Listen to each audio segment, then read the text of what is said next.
nous sommes en train d'explorer un thème merveilleux, extraordinaire, qui concerne votre salut. Nous sommes en train de parler de cette sceau de l'Apocalypse que nous trouvons à partir du 6e chapitre du livre d'Apocalypse.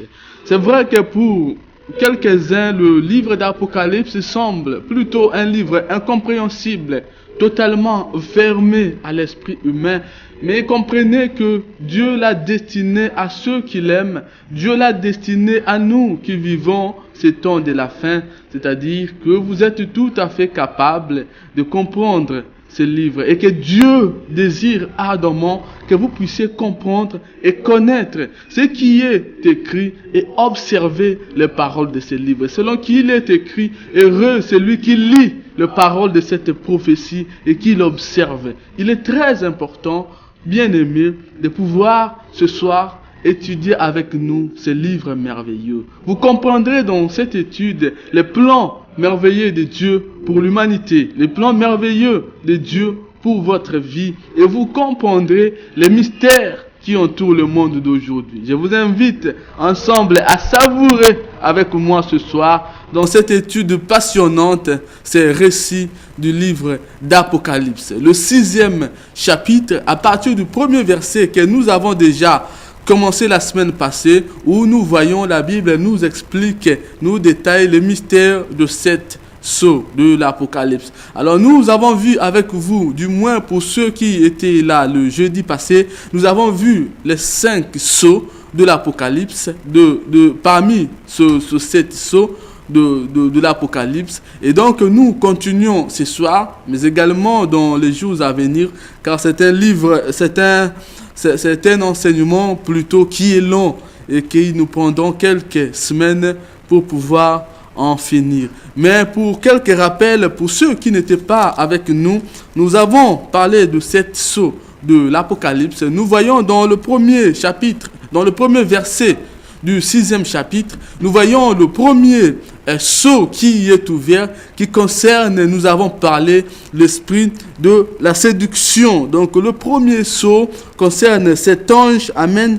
la séduction sur la terre. Et nous avons vu également le deuxième sceau dans Apocalypse chapitre 6, à partir du 3e verset, nous avons vu que le deuxième sceau, c'est un esprit de l'hostilité qui enlève la paix de la terre, qui amène les troubles, les perturbations dans les vies des gens. Nous avons parlé aussi de la famine, qui est un grand signe dans ce deuxième sceau. Il est important de comprendre que l'étude de ce 6e chapitre d'Apocalypse, notamment les 7 sceaux, c'est une étude, c'est une révélation qui a été donnée déjà par notre Seigneur Jésus dans le livre de Matthieu, chapitre 24, tout comme dans Marc 13 ou dans Luc 21. Donc c'est une révélation qui a déjà été donnée par le Seigneur Jésus. Nous avons aussi parlé de l'ouverture du 4e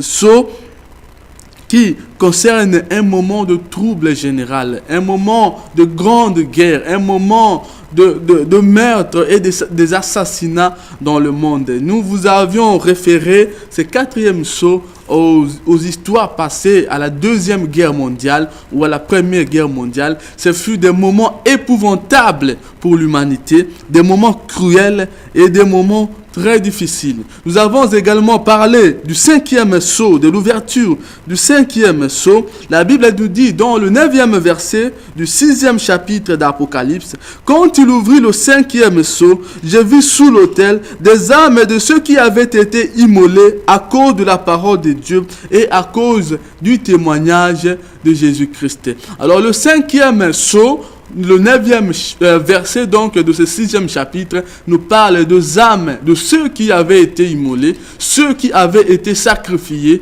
tués à cause du témoignage de Jésus-Christ.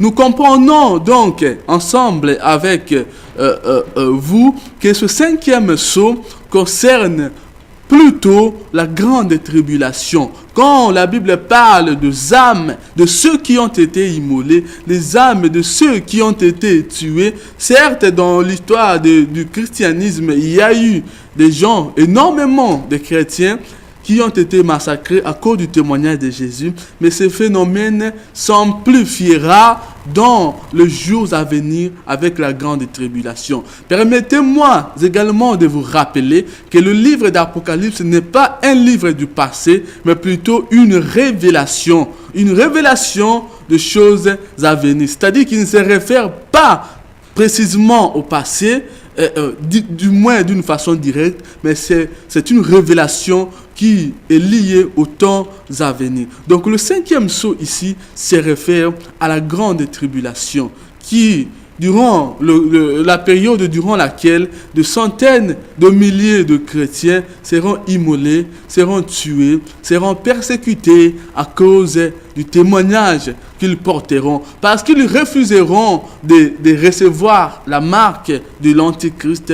Ils seront donc persécutés. Et ce temps de la grande tribulation est un moment qui devra arriver d'un moment à l'autre, c'est-à-dire que nous sommes à la porte de la grande tribulation. L'Église, avec les lois qui sont votées au temps d'aujourd'hui, on n'a jamais été si près, si proche de cette période de la grande tribulation. Il est important que je puisse souligner avant de continuer dans l'étude de ce soir, que vous puissiez comprendre qu'après le quatrième sceau, après les troubles qui ont envahi l'humanité et qui continuent à envahir l'humanité, après le désastre écologique, la famine culturelle, la destruction même de l'homme, comme nous le connaissons aujourd'hui, il y a une période importante, il y a un événement important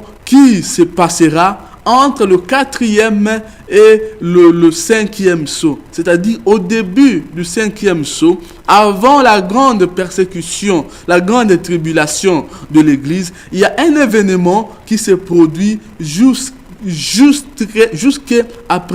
le 4e sceau. Le 4e sceau marque la période dans laquelle nous nous trouvons aujourd'hui. Nous sommes à la fin de ce 4e sceau et à l'aube du 5e sceau. Mais un événement important se produira à la fin de cette période, de cette génération, comme l'a déclaré le Seigneur Jésus, que cette génération ne passera pas avant que toutes ces choses ne puissent s'accomplir. Qu'est-ce qui se passera donc comme événement? Bien sûr, je vous parle ici de l'enlèvement de l'Église. L'enlèvement de l'Église est un événement précis, un événement biblique qui se passera avant la grande tribulation. Pourquoi l'enlèvement doit-il avoir lieu avant la grande tribulation? Nous trouvons cette réponse dans le livre de 1 Thessaloniciens, le chapitre 5, le 9e verset. Dans 1 Thessaloniciens chapitre 5, le verset 9, la Bible nous dit exactement ceci. Car Dieu ne nous a pas destinés à la colère, mais à l'acquisition du salut par notre Seigneur Jésus-Christ. C'est extraordinaire, c'est merveilleux de comprendre que Dieu n'a pas destiné l'Église à la colère. Dieu n'a pas destiné l'Église à la destruction, mais à l'acquisition du salut par notre Seigneur Jésus. Alors, dans les lignes qui vont suivre, bien sûr, nous expliquerons qu'entendons-nous par la colère de Dieu. Parce que la Bible dit, Dieu ne nous a pas destinés à sa colère. C'est-à-dire qu'il y a un jour réservé pour la colère de Dieu, pour l'humanité, pour ce monde méchant qui n'a pas reçu Jésus comme Seigneur et Sauveur. Il est important que vous compreniez ce soir, vous qui avez l'opportunité de nous suivre dans cette émission les jours de son retour, que vous compreniez avec nous que si votre espérance est basée sur les choses de ce monde, si votre espérance est basée sur les choses visibles, sachez que vous êtes perdus et que vous êtes désorientés. L'espérance du chrétien c'est le salut. L'espérance de l'Église, c'est l'enlèvement. C'est l'ultime rencontre, la plus grande promesse et le plus grand rendez-vous que l'Église ne peut attendre. La Bible nous expliquera clairement dans le livre de 1 Corinthiens, le chapitre 15, le verset 51, que l'Église sera enlevée. L'apôtre Paul le répète encore dans 1 Thessaloniciens 4, à partir du 16e verset, que nous serons tous enlevés dans les airs à la rencontre de notre Seigneur Jésus. Alors, nous le savons qu'il y a beaucoup de doctrines qui ne croient pas en l'enlèvement de l'Église.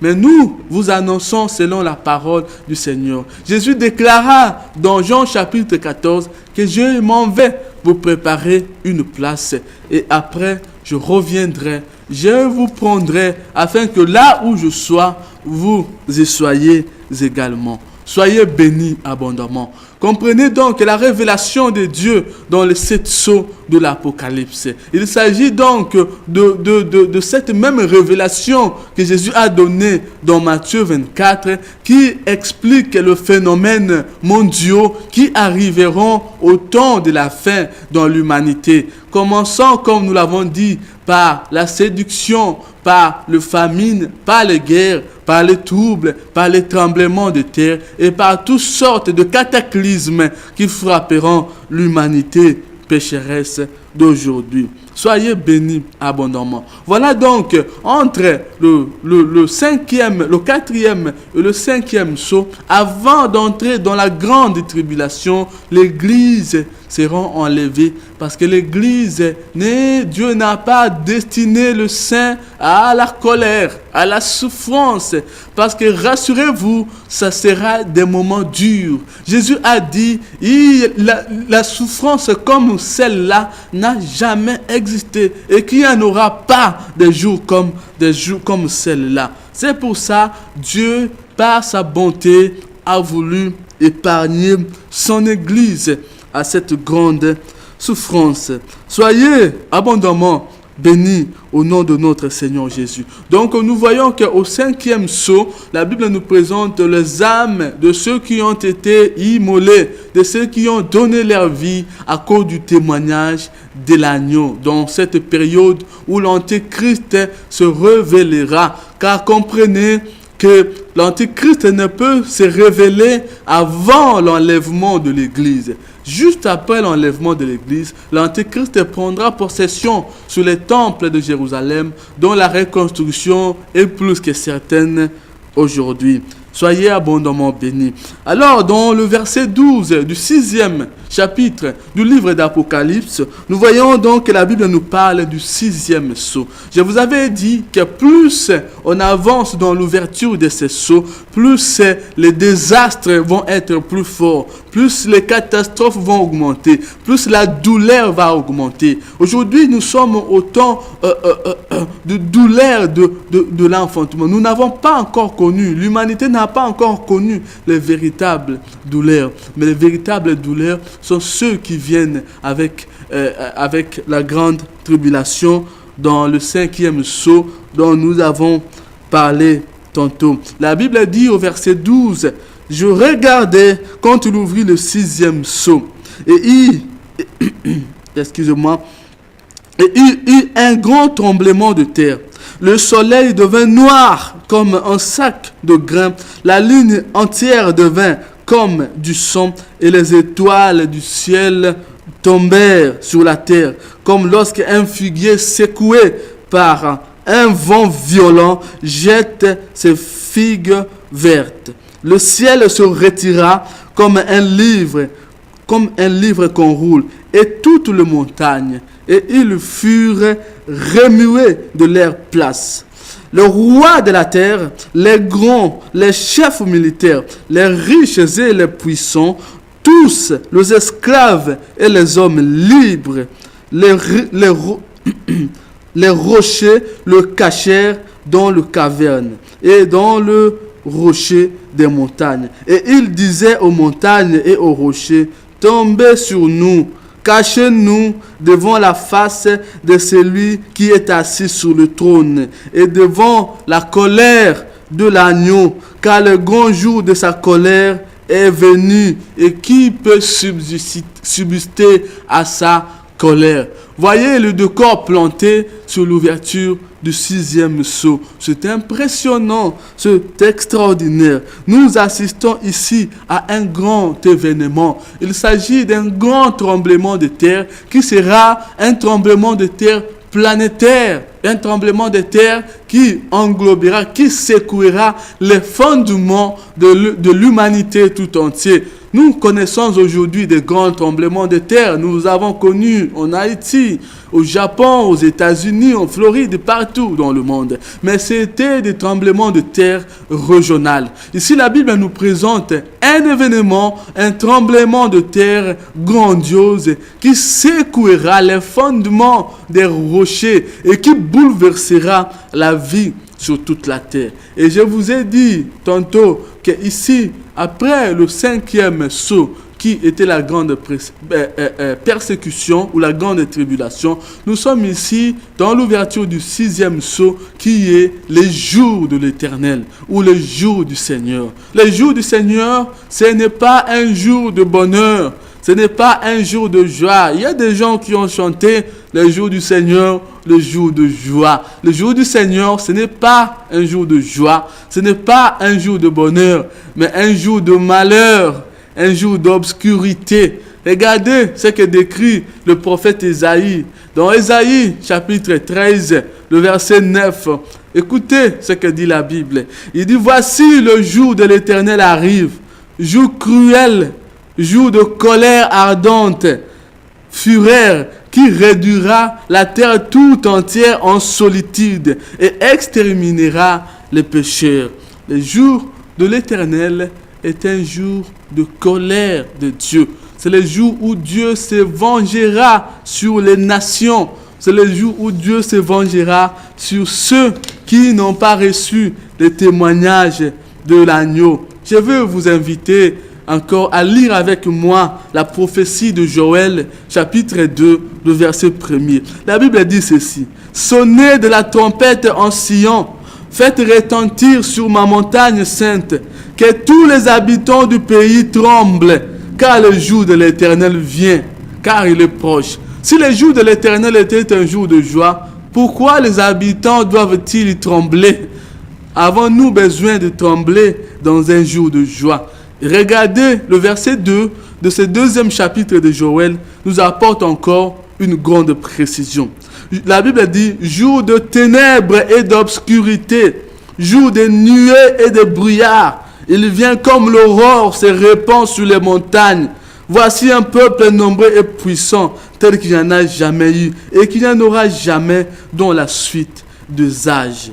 La Bible dit un jour d'obscurité et un jour de ténèbres, tel qu'il n'y en aura jamais eu dans l'histoire de l'humanité. Jésus nous a même prévenus. Si vous prenez la Bible dans le livre de Marc ou dans le livre de Luc ou même dans l'évangile de Matthieu, Matthieu 24, vous comprendrez que Jésus a prévenu de ces jours-là. Dans Marc 13, 24, la Bible dit, mais dans ces jours, après cette détresse, le soleil s'obscurcira, la lune ne donnera plus sa lumière et les étoiles tomberont du ciel. Je vous parle ici de l'ouverture du 6e sceau du livre d'Apocalypse qui concerne donc le jour de l'Éternel.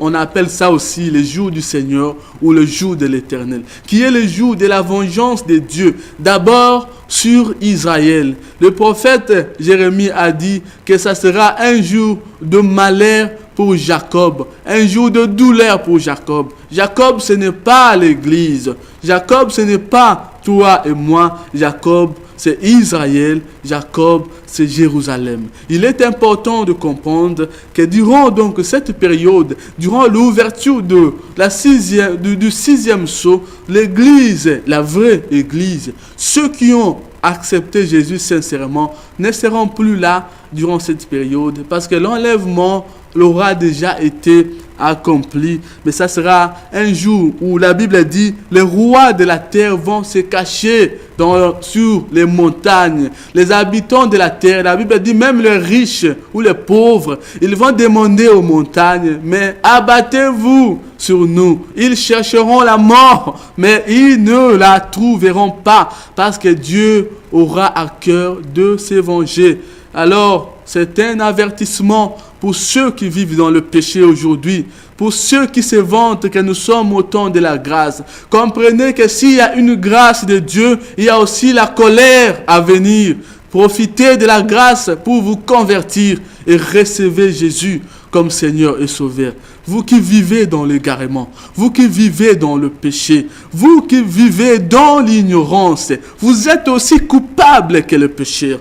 Comprenez, sondez la parole de l'Éternel. Vous qui vivez dans la fausse doctrine, vous qui enseignez le mensonge, cet évangile du royaume qui dit aux gens que l'enlèvement n'aura pas lieu, repentez-vous. L'heure est arrivée de croire à la bonne nouvelle. La Bible est aussi claire, aussi limpide, que ceux qui ont l'intelligence puissent les comprendre. Au nom de Jésus, soyez bénis, vous qui nous suivez ce soir dans cette émission, le jour de son retour. Le 6e sceau, retenez donc, c'est le jour de la colère de Dieu sur le roi, sur l'humanité tout entière. La colère de Dieu se déclenchera par un événement particulier qui frappera la terre tout entière. Ce sera un tremblement de terre géant qui s'abattra sur les montagnes, sur les rivières, qui soulevera des tonnes de poussière à tel point que la Bible dit qu'il n'y aura plus de soleil, il n'y aura plus de lumière.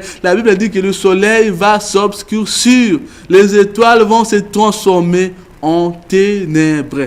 Ça sera un jour de confusion totale et complète. Soyez bénis au nom de notre Seigneur Jésus-Christ. Et la Bible dit au 17e verset, « Devant la colère de l'agneau, car le grand jour de sa colère est venu. » Ce jour-là donc, ça accomplira la colère de Dieu sur l'humanité et sur le péché. Au 7e chapitre, la Bible nous dit ceci. « Après cela, je vis 4 anges debout aux 4 coins de la terre. Ils retenaient les 4 vents de la terre afin qu'il ne soufflât point de vent sur la terre, ni sur la mer, ni sur aucun arbre. Et je vis un autre ange qui montait du côté du soleil levant et qui tenait le sceau du Dieu vivant. Et il criait d'une voix forte aux 4 anges à qui il avait été donné le pouvoir de faire du mal à la terre et à la mer. Et il dit, ne faites pas du mal à la terre et à la mer, jusqu'à ce que nous ayons marqué du sceau le front des serviteurs de notre Dieu. Et j'entendis, j'aimerais que vous puissiez prêter une attention particulière au 4e verset du 7e chapitre du livre d'Apocalypse, parce que c'est un verset qui a donné naissance à beaucoup de doctrines. C'est un verset qui prête à confusion et aux interprétations diverses. Nous voulons ensemble avec vous essayer de comprendre le sens de ce verset. La Bible dit, et j'entendis le nombre de ceux qui avaient été marqués du sceau. 144 000 de toutes les tribus de fils d'Israël. Alors, il y a deux doctrines que nous connaissons bien qui enseignent avec vigueur, avec vivacité, qui enseignent avec ardeur, avec courage, qu'il n'y aura que 144 000 hommes qui iront dans le ciel. Que 144 000 hommes qui partiront avec Dieu. Mais nous voulons ensemble et avec vous comprendre ici de qui s'agit-il de ces 144 000 hommes. Y aura-t-il réellement que 144 000 hommes qui iront avec Dieu ou qui iront au ciel? Nous voulons répondre à cette préoccupation particulière car elle concerne des millions de personnes. Alors permettez-moi de vous fixer cette prophétie par rapport au temps. Dans septième chapitre du livre d'Apocalypse, après l'ouverture du 6e sceau, je vous ai dit qu'ici, nous sommes au temps pratiquement de la fin de fin, c'est-à-dire du jour du jugement de Dieu. Donc, par conséquent, l'Église aura déjà été enlevée. L'Église, en ce moment, se trouve déjà au ciel, en train de festoyer avec l'agneau, de célébrer le mariage avec l'agneau. Donc, le 144 000 hommes ici, il ne s'agit pas de saints de nations. Il ne s'agit pas de saints des États-Unis. Il ne s'agit pas de saints de l'Afrique ou du Moyen-Orient. La Bible dit 144 000 hommes de toutes les tribus des fils d'Israël, dont 12 000 hommes par tribu. Pourquoi 144 000 hommes? Parce que la Bible nous révélera dans Ésaïe 41, le 13e verset, qu'il n'y a qu'un faible reste d'Israël qui sera sauvé. L'apôtre Paul l'a expliqué clairement qu'elle a une grande partie d'Israël est dans l'égarement. Pourquoi Israël est dans l'égarement? Rappelez-vous, avant que Jésus ne puisse entrer dans Jérusalem, lors de cette entrée triomphale, la Bible dit quand il a regardé la ville, il a pleuré sur Jérusalem. Parce que Jérusalem n'a pas accueilli son roi. Israël n'a pas reconnu Jésus comme Seigneur et Sauveur. Et par conséquent, de ce fait-là, le salut leur avait été ôté. L'apôtre Paul nous explique que cela est arrivé afin que les nations puissent être sauvées. Donc l'enlèvement de l'Église ne concerne pas Israël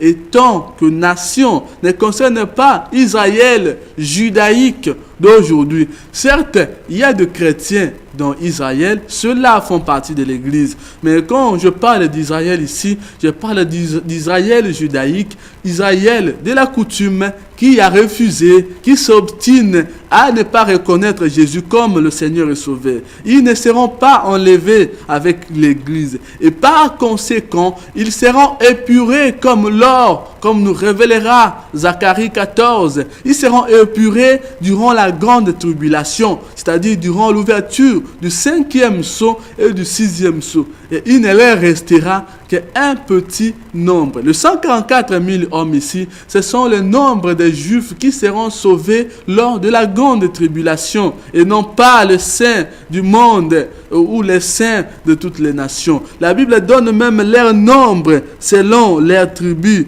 Il s'agit de 12 000 hommes selon chaque tribu précise. La Bible dit 12 000 marqués du sceau de la tribu de Ruben, 12 000 de la tribu de Gad, 12 000 de la tribu d'Aser, 12 000 de la tribu de Nephtali, ainsi de suite. Donc les 144 000 hommes ici, ce sont des Juifs de la grande tribulation, ceux qui reconnaîtront Jésus comme Seigneur et Sauveur. La Bible dit dans Zacharie, ils pleureront sur le Seigneur Jésus comme on pleure sur son fils aîné, c'est-à-dire qu'ils le reconnaîtront. Mais ça sera trop peu de gens, trop peu de Juifs qui reconnaîtra le Messie. Ils seront sauvés, ils seront des saints de la grande tribulation et ils iront avec le Seigneur, ils verront le Seigneur parce qu'ils ont été marqués du sceau de l'agneau durant cette période difficile. Il est extrêmement important que vous puissiez comprendre ces choses afin que vous ne soyez pas séduits, emportés par tout vent de doctrine et par tout phénomène qu'on puisse connaître. Et la Bible dit au verset 9, remarquez l'extraordinaire précision. La Bible dit, après cela, je regarde et voici, il y avait une grande foule que personne ne pouvait compter, de toute nation, de toute tribu et de tout peuple et de toute langue. Ils se tenaient devant le trône de l'agneau revêtu de robes blanches.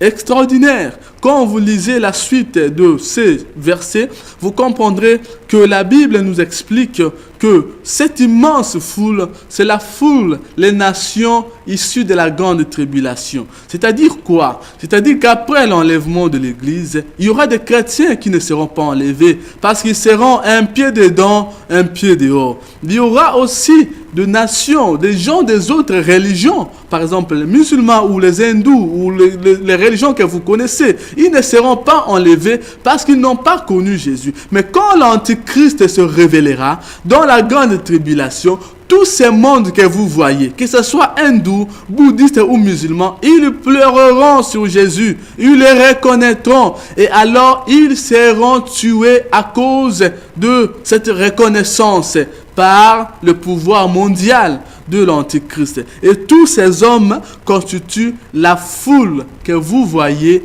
qui se présente devant le trône de l'agneau. La Bible dit, ils sont issus de toutes tribus, de tout peuple et de toute langue. On ne peut pas les compter. C'est une foule immense. C'est une joie et c'est une grande amour pour notre Seigneur Jésus de permettre aux nations qui ne l'ont pas connu d'être sauvées. Mais nous vous déconseillons d'attendre cette période car il se passera beaucoup de choses. D'ores et déjà, préparez-vous en l'enlèvement de l'Église. Nous vous exhortons, frères, que le temps est achevé. La Bible nous explique dans 1 Thessaloniciens que vous n'êtes pas les enfants du ténèbre pour que ces jours ne puissent vous surprendre. Si vous pensez que le jour de l'enlèvement viendra par surprise et que personne ne le saura, vous vous trompez complètement. La Bible dit que Dieu n'accomplit rien sans avoir averti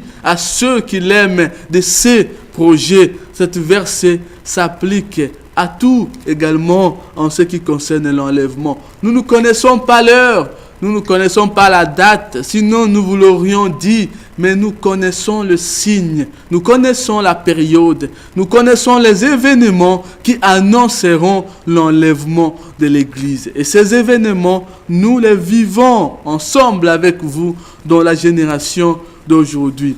Voilà pourquoi nous vous invitons, vous qui n'avez pas encore reçu le Seigneur Jésus, faites-le dès ce soir. Inscrivez votre nom dans le livre de vie. N'attendez pas le jour de douleur qui vient dans le monde. L'humanité connaîtra de pires moments, des moments difficiles où les gens se tueront, les gens se mangeront les uns les autres. Et nous vous déconseillons, ne vivez pas dans l'ignorance. Si vous avez reçu ce message, répandez-le et répandez-vous au nom de Jésus. Soyez bénis abondamment.